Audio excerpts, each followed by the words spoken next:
gaano ba talaga kaganda ang mga microphone ng TNW. As of now guys, andito ako ngayon sa harap ng electric fan, and as you can see, hindi ko alam kung naririnig pa siya, pero pwede pa nating i-less yung boses niyan if ipipindutin ko yung noise reduction here, dito sa pangatlo.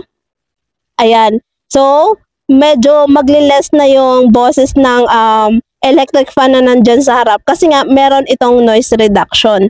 So, pag meron ka ng microphone ng TNW, hindi mo naman na kailangan mag-upgrade guys. Kasi 'di ba, marami silang labas ngayon. Pero wag mong pilitin ang sarili mo na bumili ng upgraded kung wala kang pambili. Kung meron ka pa namang ganito o di kaya yung pinakamababa nila, yun na lang muna kasi guaranteed yan na magaganda talaga yung microphone ng TNW.